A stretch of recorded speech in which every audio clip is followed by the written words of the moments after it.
Hi, I'm Daniel Andrews, owner and creator of the DAN Show, and welcome to my breakdown of the Los Angeles Chargers. Now, if you're new to my channel, I've got one simple question for you. Do you want to talk football? Because if so, you're in the right place. It's the only thing that I do. So there's this button right around here. See it? See it? See it? Bam! Hit that button. Become one of the greatest people on planet Earth. Now keep in mind, this video is created as a conversation starter. I'm giving you my opinion, but I want to hear from you. This video is just designed to spark a conversation between me and you on what your opinion is of the Los Angeles Chargers. Drop a comment below or shoot me an email at the DAN Show, the Dan Show, at yahoo.com. Now, here's how my videos work. I break down what I like, then I break down what I don't like, but stick around to the very end where I break down the Vegas over-under, and if I am going to put action down on the Chargers. So let's start with what I like about the Los Angeles Chargers. First thing I like about the Chargers is the way that they're attacking the AFC West. All right, you have Kansas City who just won a Super Bowl, and the Raiders and the Broncos are building offenses to try to win shootouts. Well, the Chargers are doing the complete opposite. They're trying to build a defense to beat this high-powered offense. As a Chiefs fan, I find it almost laughable that the Raiders and the Broncos think that they can build an offense to win shootouts. I kind of feared what the Chargers are doing because they're trying to build a defense to counter this offense. Even if it doesn't work, I like the way that they're doing this. Hey, we're not going to build an offense to beat Kansas City. Let's build a defense that can beat Kansas City. I think that's smart. Even if it doesn't work, even if they have to blow this team up, get a new head coach, I think it's smart what they're doing.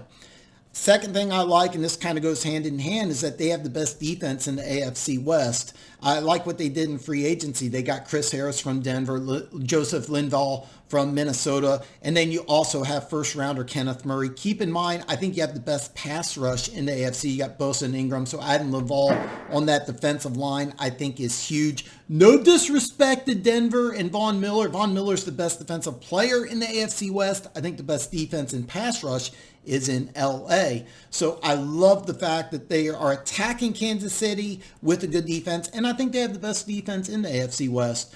Third thing I like is the offensive line improvement. This has always been a weak spot of the Chargers. So what did they do? They traded often injured Russell Okung for three-time Pro Bowler Trey Turner, who's not had any injury issues, and he's going to be a starting guard. Plus, 2017, they drafted two guards. Those guys are going to compete for the other position. Plus, you have valuable depth in that interior offensive line. So no matter how you look at it, the offensive line's improved. I forgot to mention signing Brian Bulaga. I'm seeing different things here. Our lads has him as a starting left tackle. I believe he's going to play right tackle. Doesn't matter. He's definitely an improvement. They went out of their way to add two new starters on this offensive line. Plus, you have valuable depth, which whoever doesn't win the other starting guard position. So no matter how you look at it, the Chargers' offensive line is better in 2020 than it was in 2019. Fourth thing I like is the quarterback position. Now, losing Rivers is hard. Very, very brutal. But I think they did it the right way. They didn't go after a big name in free agency. They kept their backup quarterback in Tyrod Taylor. But I like how they attacked the draft. Now, I want to be very clear. I've never talked to anybody within the Chargers organization. I know I do not have that type of access. But going into the draft, I thought that the Chargers' number one choice at quarterback was Justin Herbert. Here's a guy who was a 4-year starter on the West Coast. I think that he probably has the highest ceiling of any one of these quarterbacks. And plus, what did he do in his last game? He was MVP at a Rose Bowl, which is played in LA. So drafting an LA kid with lots of potential to be the eventual starter, I thought was smart. And at the 6th pick in the draft, they didn't panic and trade up. I wouldn't have blamed the Chargers if they tried to trade up to either 2, 3, or 5, or probably not 5 because Miami was at 5, and coming into the draft, there was more and more talk that Miami liked Herbert over Tua. I didn't believe that. Neither did the Chargers. So even though I have no access to the Chargers organization, I think that even if the Chargers had the number 1 pick in the draft, I think they would have drafted Justin Herbert. I think he was their guy. They didn't trade up. They got him at 6, and I thought that was a smart move. Fifth and final thing I like about the Chargers is Keenan Allen. Now, this may not make a lot of sense, but if you had to compare Keenan Allen to Tyreek Hill, I think Tyreek Hill is better in Kansas City. But for 31 other teams, I think Keenan Allen's better than Tyreek Hill. Chiefs fans, if you want to attack me, go ahead. Leave a comment below. I don't mind.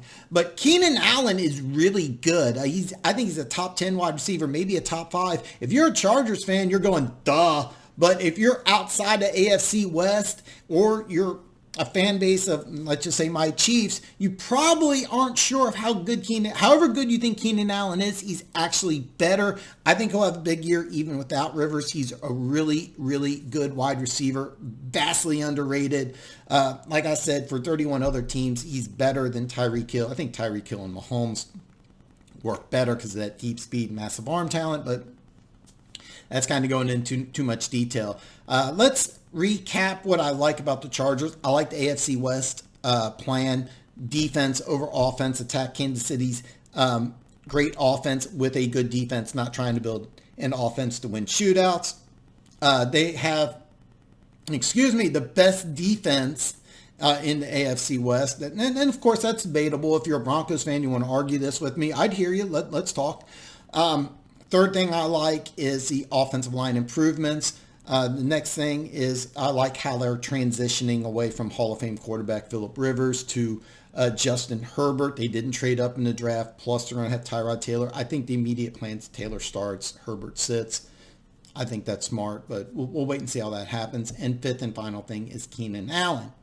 So let's talk about what I don't like about the Los Angeles Chargers. The number one thing I don't like about the Chargers is losing Phillip Rivers. I often said this, that I've had Chiefs season tickets for 30 years, and the number one player I feared coming into Arrowhead was Phillip Rivers.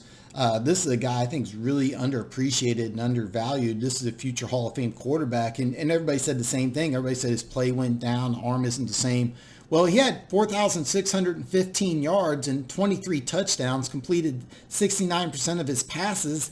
And even though he was sacked 37 times, this offensive line was terrible. This offensive line was riddled with injuries. He got the crap kicked out of him, but he still started all 16 games. Matter of fact, he started 224 consecutive games.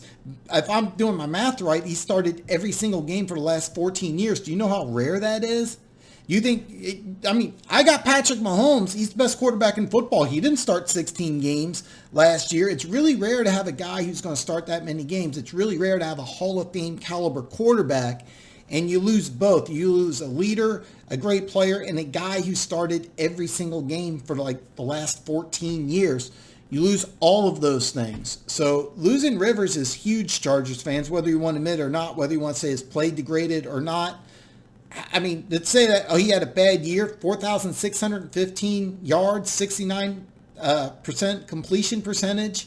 That's a bad year. That's going down behind a bad offensive line littered with injuries. All right.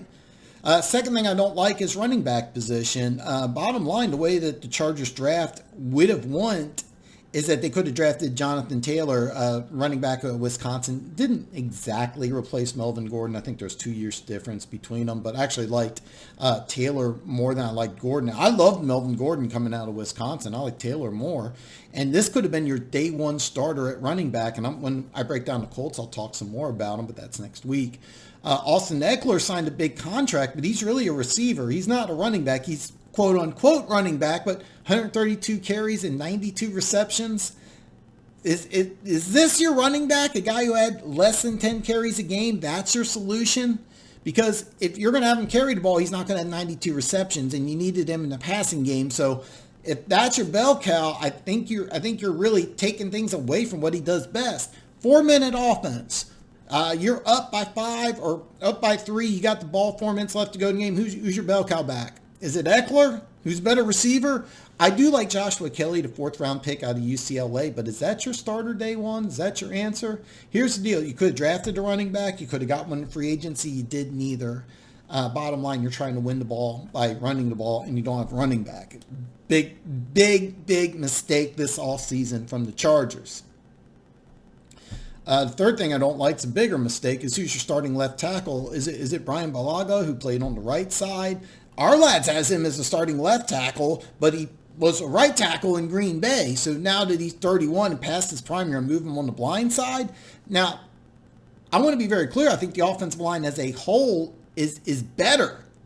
But left tackle is the number one position on the offensive line, and I don't know who your starter is. ESPN has Sam Levy, who played on the right side, but Balaga's going to replace him. So what are you doing on the left side? Is it Balaga, or who the hell is it? I said earlier, I liked Kenneth Murray.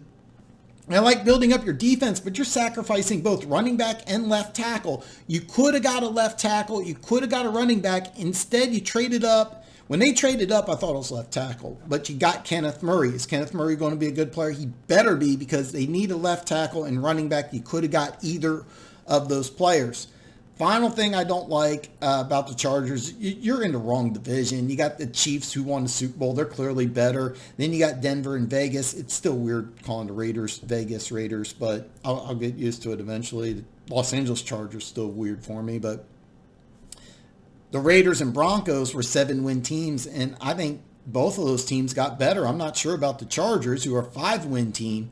To me, the Chargers look like a team that's building a foundation, but I don't see them as getting better in 2020, and maybe you do, but I don't see it. So just kind of recap of what I don't like about the Chargers. Number one, you lose Hall of Fame quarterback Phillip Rivers, and that's a big blow. That's a really big blow.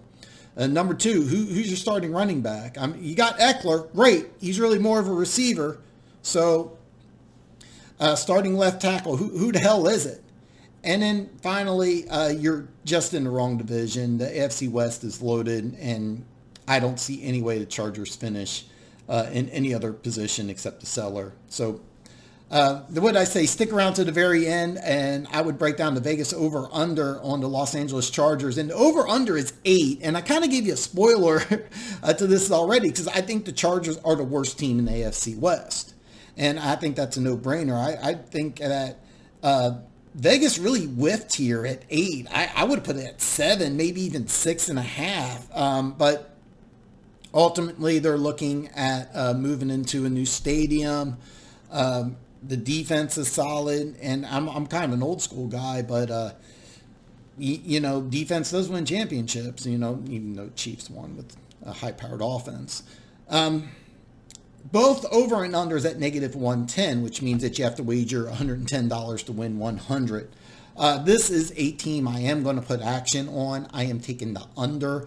I see no way that this team is not the fourth best team in the division. I don't think that they're going to beat the Chiefs, and I'd be shocked if they didn't do better, or if they didn't do worse than 1-1 against either the Broncos or the Raiders. Now, keep in mind, they actually play pretty decently on the road, and even if they split those games, there's no way. I don't think they're going to sweep either one of those teams. I think at best they're looking at 2-4, and it wouldn't surprise me if they go 1-5, maybe even 0-6. They'll probably get one. But at best you're looking at 2-4 in the division, and you're going to get 6 other wins from a team that, is Tyrod Taylor going to be the quarterback the whole season, all 16 games? I don't know. But bottom line, this team's not going to win 8 games. So I am putting action down. I'm going to take the under. I suggest you do it too. Please leave a comment below if you've taken the over, or if you think I'm wrong. I want to hear from you. I definitely want to see that bet slip. You will see mine once I put the bet down. Now, hey, look, I hope you enjoyed the video. Don't forget to give me the thumbs up. Share this video with your friends. It would mean the absolute world to me. Plus, I'm doing the thing that I love to do, and hopefully you love to do, and that's just talk football. Tomorrow, I am breaking down the Carolina Panthers. So, hey, I will see you tomorrow.